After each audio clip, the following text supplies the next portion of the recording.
a recent study was done at the University of California in San Diego by a sociologist by the name of John Evans.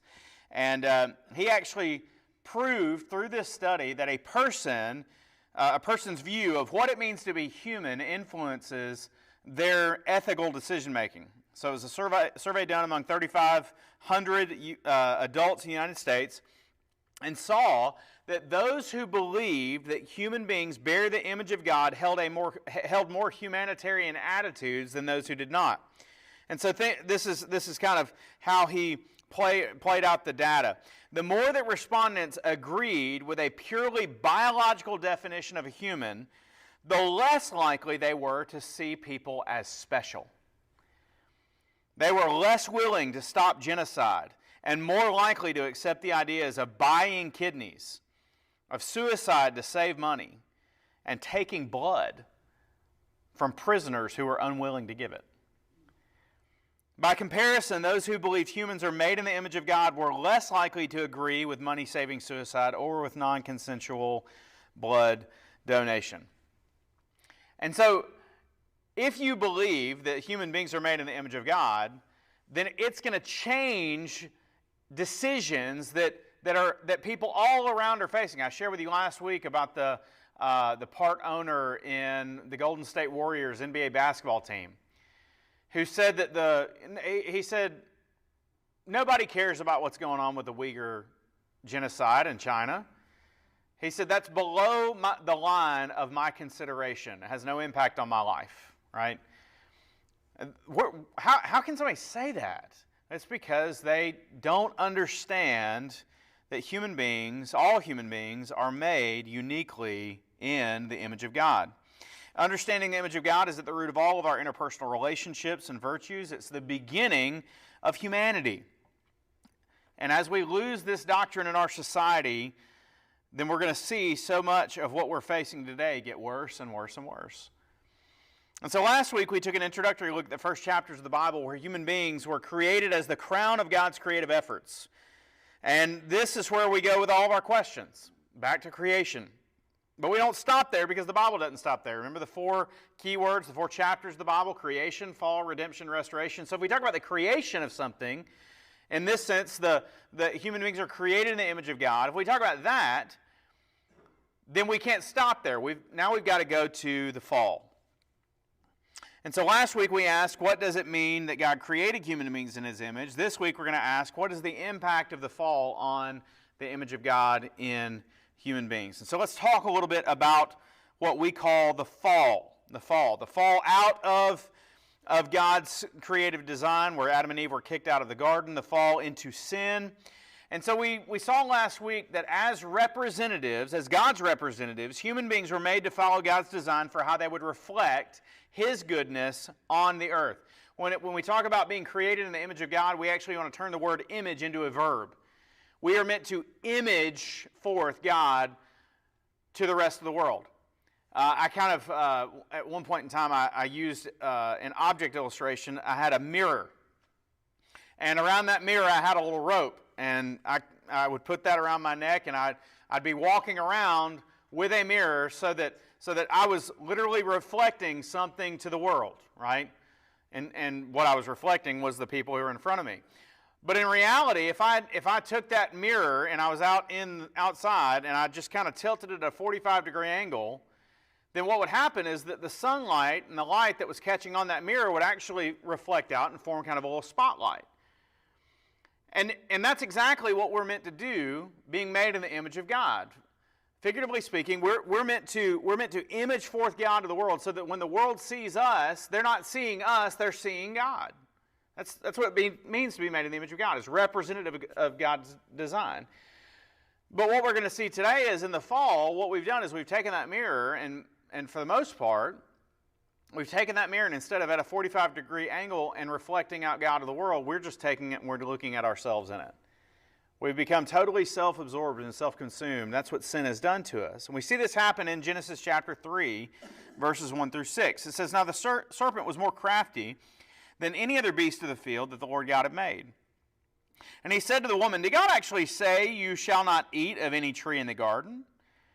And the woman said to the serpent, "We may eat of the fruit of the trees in the garden, but God said, 'You shall not eat of the fruit of the tree that is in the midst of the garden, neither shall you touch it, lest you die.' But the serpent said to the woman, 'You will not surely die. For God knows that when you eat of it, your eyes will be opened, and you will be like God, knowing good and evil.' So when the woman saw that the tree was good for food, and it was a delight to the eyes, and the tree was desired to make one wise, she took of its fruit and ate, and she also gave some to her husband who was with her, and he ate." And so as human beings were put on this earth, they were made to live life according to God's design. God defined the terms of their existence. But in disobeying God's command, they were seeking to live life on their own terms, defining their own purpose by what they could do rather than what they should do. The great theologian Augustine said, "Sin comes when we try to take a perfectly natural desire or longing or ambition and try desperately to fulfill it without God. Not only is it sin, but it's a perverse distortion of the image of the Creator in us. All these good things and all our security are rightly found only and completely in Him." There is nothing else in this world that's been created for you to experience and find joy in apart from God. Meaning that it's God at the center of it all, and that's how you enjoy creation. Not, hey, I'm going to try to fill the void, the God-shaped hole in my heart with all of these other things in creation. But that's exactly what the fall has done. We have so many desires for things that may be perfectly good in and of themselves, but those good things quickly turn into God things without God at the center of where He's supposed to be. And so those are the effects of the fall. They're tragic. They're vast. You think about the first thing that Adam and Eve experienced, they experienced shame, which was an awareness that they had transgressed the command of God and they knew they were guilty. They hid. And it's like I always tell my kids, hiding is a conscious signal that you know you've done something wrong. So they experienced shame, but they also experienced the intimate relationship with God had been broken. They knew some kind of judgment was coming and paradise had indeed been lost. But then also psychological damage was done to them individually, and it shattered the unity that they were meant to experience in their marriage. In fact, the reformer Martin Luther, he quipped, he said, "Can you imagine?" We know that Adam and Eve lived around 900 years. Can you imagine what the rest of those 900 years of marriage were like? Eve would say, "None of this would have happened if you hadn't eaten that fruit." And he said, "Well, you gave it to me," right? I mean, that's kind of, you could just see it playing out. But notice at the beginning of verse 14 in Genesis chapter 3, it's interesting that while there was judgment and while there were effects of their sin, God never actually, I never noticed this until I was reading a book called The Image of God the other day by a man named Glenn Sunshine. Great name, Glenn Sunshine. He said, if you notice in Genesis chapter 3, God never actually curses anyone but the serpent. He doesn't curse Adam and Eve. Now, he does. He curses the serpent at the very beginning, right? And he forecasts and promises his ultimate doom. But for Adam and Eve, there was no curse directly on them, but a cursing of creation because of them. The blessings of God that they were meant to experience in creation were lost. Think about it. First of all, they were called to be fruitful and multiply. God didn't take away their ability to be fruitful and multiply, did He? No, He didn't. He added that this would now be a painful experience for Eve. And that rather than equality and unity between them, Eve and Adam would experience power struggles in their relationship as her desire would be to rule over him. You remember Adam was called to cultivate the garden. This wonderful task would become drudgery. As what did God do? God didn't curse Adam. God cursed the ground that Adam was meant to work. And he would work it with toil. And there would be thorns and briars for the rest of his life. And so God actually uses the same word to describe the pain of Adam as He did the pain of Eve. And any woman, I guess, who's experienced childbirth would be like, it ain't the same, right? I understand there's pain for both, but it's not the same. Adam had pain in his work. Eve had pain in her childbearing. And then rather than eternal life, death was now in the picture. they would eventually return to the dust from which they came. And so aside from these significant effects of the fall, now original sin would be passed from generation to generation, and the image of God is impacted. And you see this when it talks about their firstborn son after Cain and Abel named Seth. It says that Seth was born in the image of Adam. That doesn't mean that Seth wasn't born in the image of God. It means that now the sin nature had passed to Seth. And he was being made in the sinful image of Adam and still in the image of God. And so we've got to ask, well then, how is the image of God impacted? If it wasn't destroyed, what happened? Well, it wasn't destroyed. It was just corrupted. And so, in spite of the realities that we have seen, the image of God is corrupted, not destroyed. The way we understand the effects of the fall is by reminding ourselves what it means to be made in His image. So let's continue. Let's take a look again at what it means to be made in the image of God, and then let's think about how that's been corrupted by the fall. First of all, the area of human dignity. Genesis chapter 1, verse 27. So God created man in His own image. In the image of God He created him. Male and female He created them.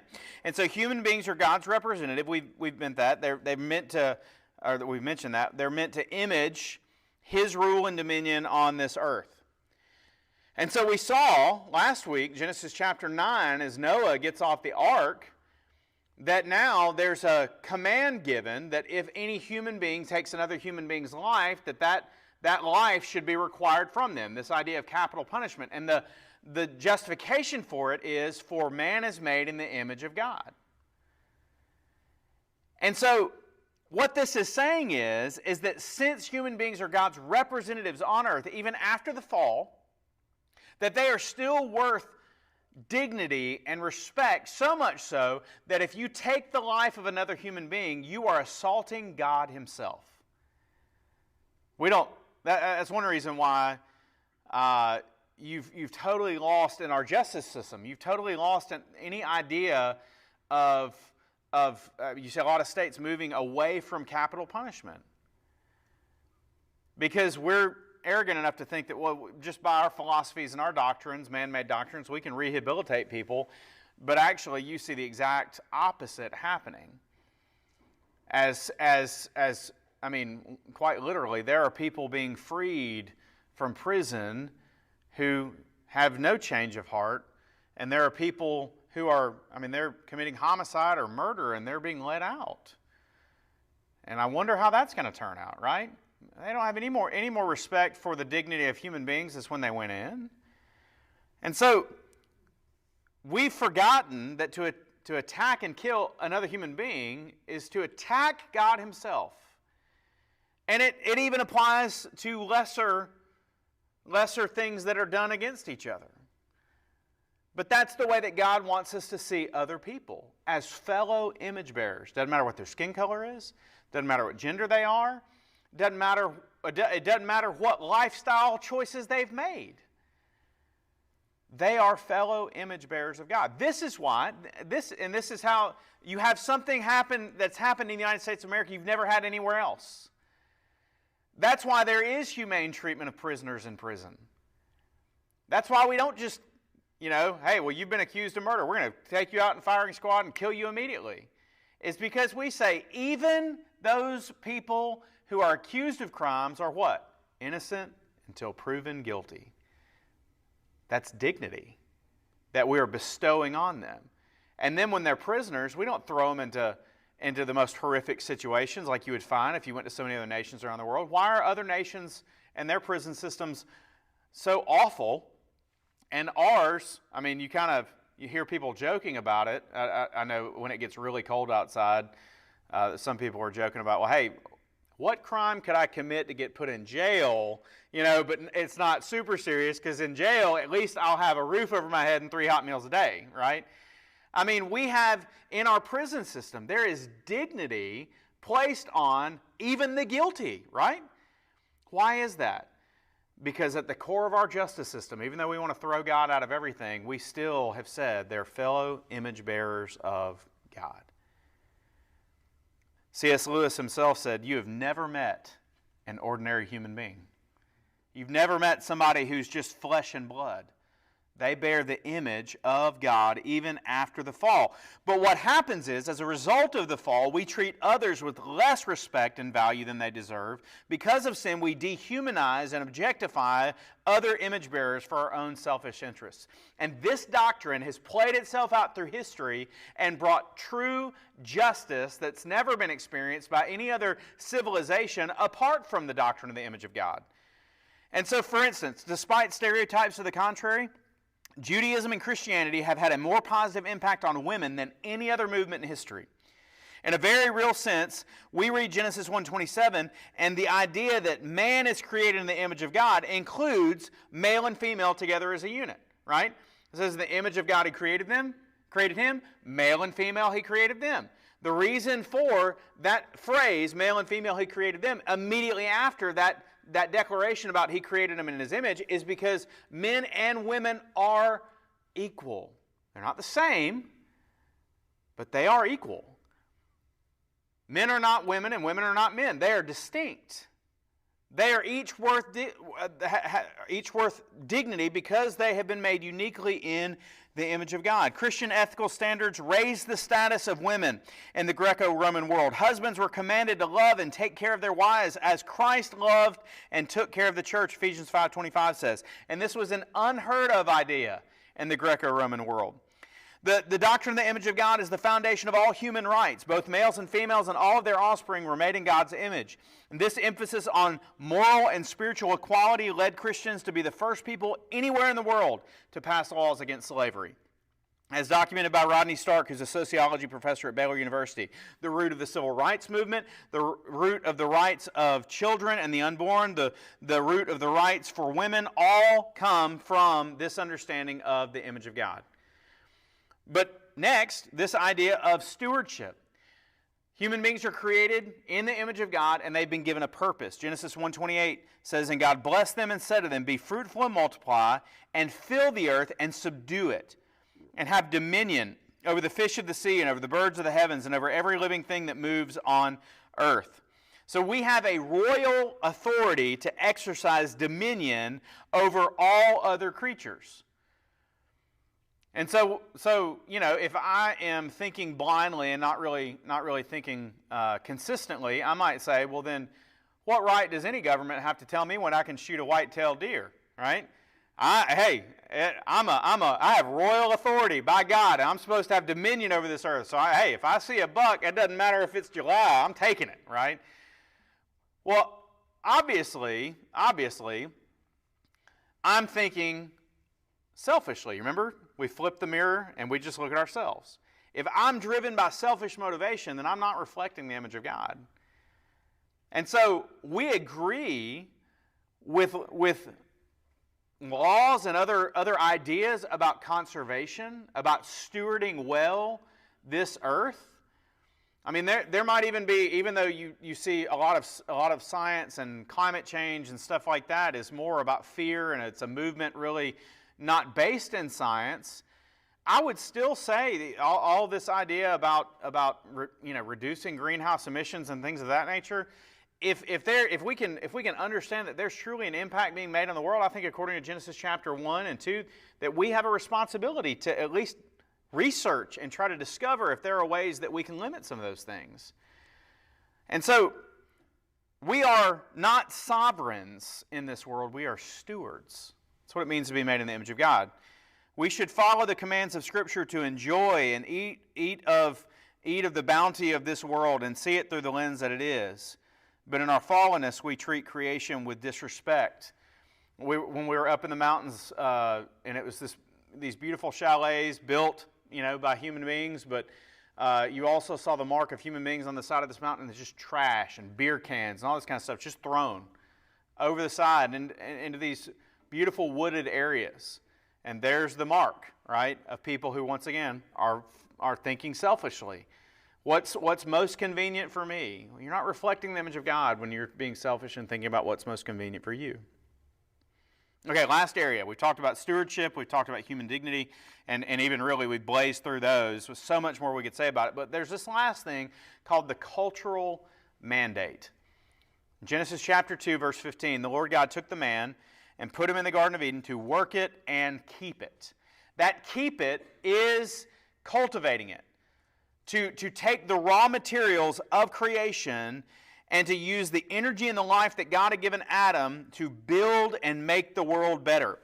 Glenn Sunshine, once again, he says, this can be seen in the overall trajectory of biblical history. Creation begins formless and void. And what does God do? He puts it in order. When He places Adam in the garden, He doesn't intend for Adam to simply stay there. It's no accident that the Bible begins in a garden but ends in a city. God's ultimate goal is not to return us to some sort of pristine state of nature.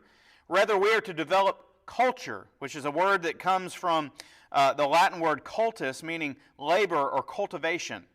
We are ultimately to build civilization, which comes from the Latin word civitas, meaning city. And so, another component of the image of God is that our work is a valuable part of who we are. Once again, Glenn Sunshine says, all work is and should be sacred to the Christian, done in full recognition that what we do in this world matters and can be done for the glory of God. This is the cultural mandate, and it's critical for our understanding our role as God's steward. So you have gifts, you have abilities, and that forms a call for you to cultivate the earth around you. You are experiencing the cultural mandate when you go to work, when you use your gifts, when you work at a vocation. This is called the Protestant work ethic and came from people who had embraced work as part of the image of God. Now, that has a huge impact on how we view work and an impact on our political philosophy when it comes to things like the welfare state and this whole idea of universal basic income, right? All of these things we look at from a biblical worldview, creation, fall, redemption, restoration, and we're able to cultivate a certain perspective on them, going back to how human beings were made to work as part of the image of God. But also, I didn't never see this either. The image of God was made, kind of going into this cultural mandate, it's a call to creativity. You noticed how God brings the animals in front of Adam to do what? To name them. Right? God didn't say, well, that's a zebra and that's an anteater. And He said, no, you name them. You study them. This is the foundation of science. You research them, you study them, and then you give them a name according to the exercise of your dominion. And so, but because of the fall, what do human beings use their gifts for? They create systems that advance themselves and subjugate other human beings. You hear so much about this idea of systemic racism. Is systemic racism real? Or systemic injustice, is it real? All that is saying, is there a system that's been created to perpetuate injustice? Right? Well, yeah, we saw that with Jim Crow, right? Where there were, okay, specific race of people, we're going to hold you down. You're hearing people talk about the Voting Rights Act that the Biden administration is putting forward as Jim Crow. I mean, as the response to Republican-led states, that it's all they're putting forward in their voting legislation is Jim Crow 2.0. Right? That's what's been said. Right? Which is the voting rights legislation is a federalization of elections, and it's not at all in the contract that the states had with the federal government. That's neither here nor there. But we do believe that systemic injustice can exist. We saw it with Jim Crow, and we see it now with Planned Parenthood. Did you know that more human beings died worldwide last year from abortion than from the coronavirus? To this day, 5 million people have died from the coronavirus since February of 2020. You know how many babies were aborted in that same time period? You're looking at almost 160 million. 5 million people from COVID, 160 million worldwide in 2 years from abortion. Not all Planned Parenthood, but at the same time, did you know that in Canada they were spending $1 billion a day, $1 billion a day to fight COVID? and yet more Canadians died from abortion than from COVID last year. And so this idea of systemic racism is real. There are more Planned Parenthood clinics near low-income areas where the majority of the population is ethnically black.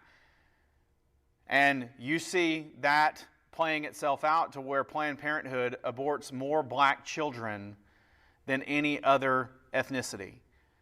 Why is that significant? Well, you go back to the founding of Planned Parenthood, and Margaret Sanger was a believer in eugenics, right? Meaning that the inferior people should be weeded out of society. And so this is being played out before our very eyes. And why is it? It's because of a flawed understanding of the dignity of people being made in God's image, and the people who have power, that they're stewards of that to do what? To build. To bring harmony, to bring peace, to advance. That's happening. We see that happening. But the fact of the matter is that we see the fall, the effects of the fall in so many other ways. Just real quick, I'll tell you this story to end. There was a university professor named Dr. Chris Gabbard, who used to be like one of these that we've talked about, who didn't understand the image of God. And he actually believed that some human beings should be allowed or even encouraged to die. In his own words, Gabbard grew up prizing intellectual aptitude and detesting poor mental functioning. So it would be fair to say that Dr. Chris Gabbard would look at all of the people that would be coming through Night to Shine and saying, what a burden. They should be encouraged to die because of the burden that they place on their families. If you didn't get a chance to see one of the star speakers at the March for Life this past weekend, a 38-year-old woman who has Down syndrome, man, she rocked it. Like this young lady, I mean, talking about how her life is a gift, right? Incredible. Anyway, you can go watch that. But Gabbard, Dr. Chris Gabbard, adopted the ethics of contemporary philosopher Peter Singer, who argues that society has a right to exclude people who are not persons. So Singer and Gabbard believe that severely disabled people should be either killed or allowed to die. But the birth of Dr. Chris Gabbard's son radically changed his viewpoint. During childbirth, his son experienced permanent brain damage, and today he is a blind quadriplegic with cerebral palsy. Dr. Gabbard writes movingly about the first time that he saw his newborn son in the neonatal intensive care unit. Quote, he says, after his birth, I was deeply ambivalent, having been persuaded by Peter Singer's advocacy of infanticide. But there was my son, asleep or unconscious, on a ventilator, motionless under a heat lamp, tubes and wires everywhere, monitors alongside his steel and transparent plastic crib. What stirred me most, here, listen to this, is the way he resembled me. Nothing had prepared me for this shock of recognition, for he was the boy in my own baby pictures, the image of me when I was an infant. Today, Dr. Chris Gabbard is an advocate for the inherent dignity of severely disabled human beings.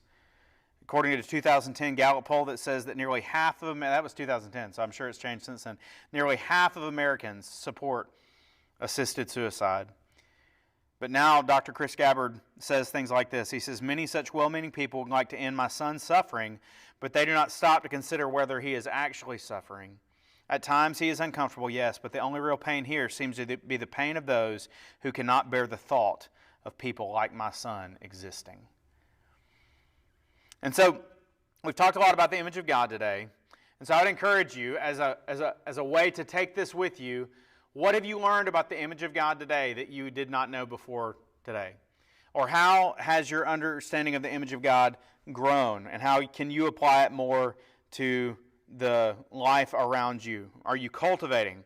Are you treating other image bearers with the dignity that they deserve? I saw a post yesterday that said something about Christians can't be Christians and yet be racists or homophobic.